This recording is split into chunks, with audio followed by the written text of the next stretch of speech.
Air traffic control, you're cleared for takeoff.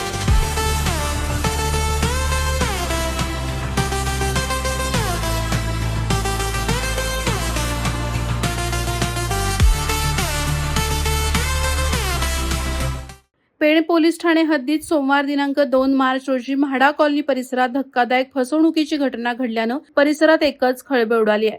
मिळालेल्या माहितीनुसार AU small finance बँकेसमोरील रस्त्यावरून बाईकवर घरी परतत असताना म्हाडा कॉलनी पेण येथील फिर्यादीला 2 अज्ञात इसमांनी अडवलं.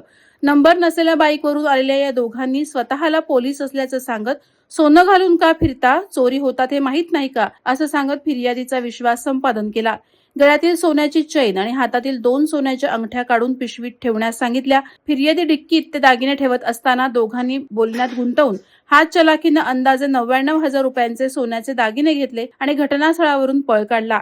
या प्रकरणी पेण पोलीस ठाण्यात या घटनेचा गुन्हा दाखल करण्यात आला. पुढील तपास पोलीस कर्मचारी सुनील चव्हाण करत आहेत. नागरिकांनी अशा प्रकारच्या बनावट पोलिसांकडून सावध राहावं असं आवाहन पेण पोलिसांकडून करण्यात आलंय. वादळवारा लाईव्हसाठी किरण बांधणकर, पेण. नवी मुंबई व रायगड जिल्ह्यातील ताज्या बातम्या आणि घडामोडींसाठी सबस्क्राईब करा वादळवारा लाईव्ह चॅनल आणि दाबा बेल आयकॉन.